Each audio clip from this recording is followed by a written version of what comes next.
This is Democracy Now!, democracynow.org, The War and Peace Report. I'm Amy Goodman. President Trump's meeting in the White House today with the Salvadoran President Nayib Bukele, saying the two are working together to, quote, eradicate terrorist organizations. Secretary of State Marco Rubio posted Sunday on social media, quote, last night another 10 criminals from the MS-13 and Tren de Aragua foreign terrorist organizations arrived in El Salvador. The alliance between POTUS and President Nayib Bukele has become an example for security and prosperity in our hemisphere, unquote. President Bukele has been a key ally in allowing the Trump administration to remove hundreds of alleged Venezuelan and Salvadoran gang members to El Salvador's notorious CECOT prison with little or no evidence or due process. When the Trump administration earlier ignored federal judge James Boasberg's order that, quote, any plane containing these folks that is going to take off or is in the air needs to be returned to the United States, President Bukele tweeted in response, oopsie, too late. And that was retweeted by Secretary of State Marco Rubio. This comes as the Department of Justice argued in court filings Sunday the administration's not required to return wrongfully expelled Maryland resident Kilmar Abrego Garcia, despite a unanimous Supreme Court ruling that ordered the government to facilitate his return, but remained vague on how exactly this would happen. The husband and father of three has no criminal record. President Trump was questioned by a reporter Friday about Kilmar Abrego Garcia. Is that the one that was not Tren de Aragua, but he was MS-13? Which is the one that they've said needs to come back. No, but was he MS-13? Because I only know by that. I mean, I don't know which one. But if the Supreme Court said bring somebody back, I would do that. I respect the Supreme Court. And the lower court judge as well. He's been asking for daily updates. I'm not talking about the lower court. I have great respect for the Supreme Court. So I'm not I'm not totally well versed as to the specific case, but if they said to bring him back, I would tell them to bring him back. For more, we're joined by Maria Hinojosa, Pulitzer Prize-winning journalist, founder of Futuro Media, host of Latino USA, co-executive producer of the Pulitzer Prize-winning podcast Suave, which is starting its new season this week, and we're going to talk about that soon. But first, it's great to have you in studio. Talk about your reporting trip to El Salvador and today's meeting between President Trump and President Bukele of El Salvador. Amy, it's great to be with you. I was in El Salvador several weeks ago. I went down to do a story actually that has to do with women behind bars. We'll talk about that when we break that story coming up soon. So I was attempting to get access to the women's prison as well as CECOT. And explain what CECOT is. CECOT is a new prison. It is a, how can you say it? It's like an industrialized form of prison making, right? Super new, built up, lights on all the time. But the problem is not only the way in which the prison is constructed, but because of Bukele and basically de facto martial law in El Salvador, when you are put in that prison, you have no due process. You have no visitors, Amy, no visitors. So when we attempted to go to another prison, Ilopango prison, which used to be the big prison until it was replaced by CECOT. That's actually right on a major thoroughway, but there were no people coming in and out. And I just think it's really important for people to understand that. When you are put in prison in El Salvador, you do not have rights for people to come and visit you. Almost no right to even get a lawyer. It is extraordinary. And the only person ultimately, Amy, it's going to sound strange, I know it sounded strange to me, was you get permission to get into CECOT by President Bukele.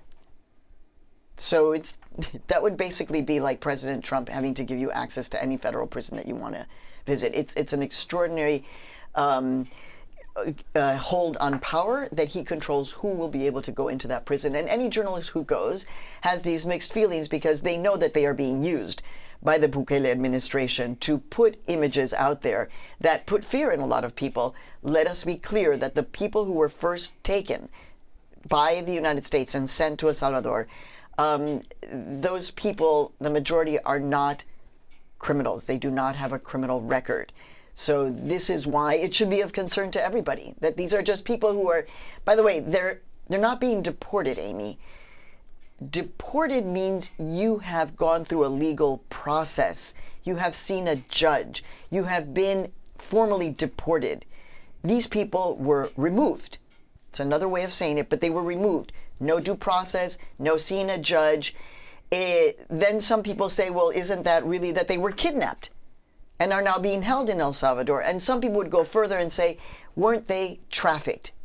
If they do not know, if they don't have access to their documents, they don't know where they're going, they don't know who's taking them, they've been told not to speak to anyone, and they don't know when they're going to be released. That is what is the label for somebody who's been trafficked. It's amazing to watch the video footage of the men being taken to the prison. It was all, I mean, we know how Trump feels about reality television, so carefully filmed. And the images of Kristi Noem, the former South Dakota governor, head of Homeland Security with her $75,000 Rolex, standing in front of these caged men. This is Salvadoran President Nayib Bukele addressing an adoring crowd at CPAC 2024 in Washington, D.C. We did the unthinkable to cleanse our society. We arrested the terrorists, but we have to remove corrupt judges and corrupt attorneys and prosecutors.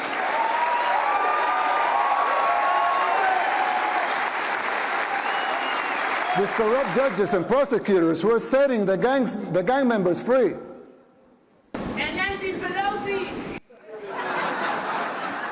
And it wasn't just the gangs. The corrupt system worked in tandem with the so-called international community, the NGOs, and of course the fake news, just like it happens here in the United States. So as you have Bukele going after the NGOs, the fake news, the same language Trump uses, Bukele calling himself the coolest dictator. The significance of this meeting today, Maria. Who's modeling themselves on who? So, Amy, you and I have been covering the story of El Salvador and the United States' involvement in politics in El Salvador since the 1980s. When the U.S. funded death squads, paramilitary organizations. There were 4 marrying old nuns who were raped and murdered by men who were, in fact, de facto trained by the United States, right? Many young people don't know this. But never, Amy, did I imagine that we would be in a situation where the Trump administration, the United States, is looking to El Salvador, to the Bukele administration, and saying, we kind of like what you're doing. Maybe we should take a cue from you. Why don't we just declare our own form of martial law and deny due process not just to people who were not born in this country, but to everyone? But it's important to know that, like any dictatorship, it is not forever. And what's happened now, because of Bukele's administration allowing itself to be used by the Trump administration to house undocumented people, there are cracks that are starting to show. You would not have seen a protest against Bukele in El Salvador. You have in the past month. So people are taking to the streets. The cracks are beginning to show because you cannot have a carceral country without people saying, hey, this is too much. You have taken people with no due process who are innocent and holding them behind bars for decades. And hundreds of people have died in Salvador's jails and their prisons. Yeah, and so there are people who are dying right now, Amy, on U.S. territory in detention camps or when they are attempting to cross the border. So death, because you're an immigrant, because you were not born in this country, is a reality for people here. And the horror that, in our country now, there are firing squads.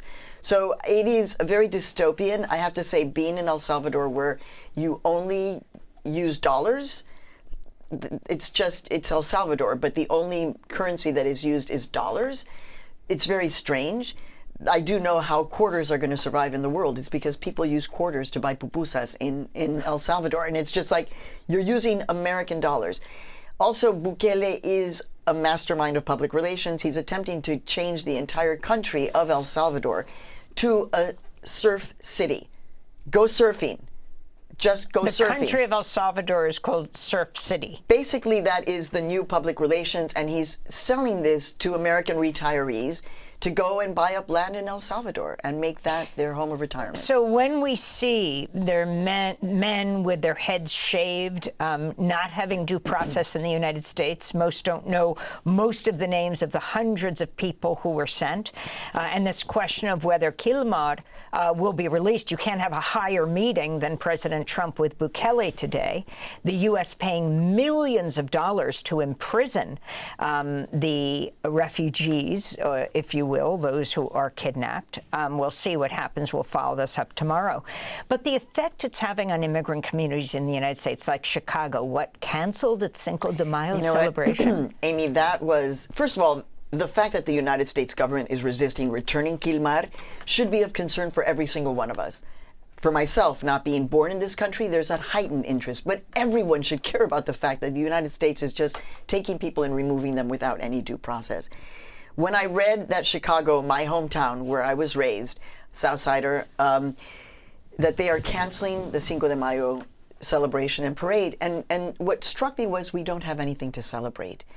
And this is something, Amy, that as a journalist covering last year, deeply covering the Latino and Latina vote, and being in Latino and Latina communities and hearing Latino voters saying, oh, we like Trump because our economy's terrible and he's a great businessman and I want to be like him, let's get him in. And it's like, did you already forget what happened? This is not new. Our communities have lived through this, but the heightened police state that all of us are living in, by the way, Amy, everyone is only talking about, like, focusing on immigrant communities. We already know that American citizens are being taken out of the country, mistakenly being deported. Oh, whoops. Again, whoopsie. We know now that... And the lawyer who admitted, the Justice Department lawyer, that they're being so-called deported by mistake has been suspended, put on leave. Correct. So everyone in the country now, Amy, has to be thinking, do I have a copy of my passport with me? Where's my birth certificate? Wow, where is my birth certificate? Do I know? It is not enough in the United States now to be walking around with your driver's license. And that is the thing, Amy, that I have been talking about for decades, which is, oh, you think it's only impacting people like me who are immigrants? It's impacting you, who were the secret police who were taking protesters off the streets in Seattle and Portland at the height of the Black Lives Matter movement in 2020. They were Border Patrol. What is the largest law enforcement agency in the United States? Border Patrol. Which has the least amount of oversight? Border Patrol. That impacts all of us, not just those of us who are not born in the United States. Well, this is a conversation we will continue. Maria Hinojosa is a Pulitzer Prize-winning journalist and founder of Futuro Media. She's the host of Latino USA, co-executive producer of the Pulitzer Prize-winning podcast Suave.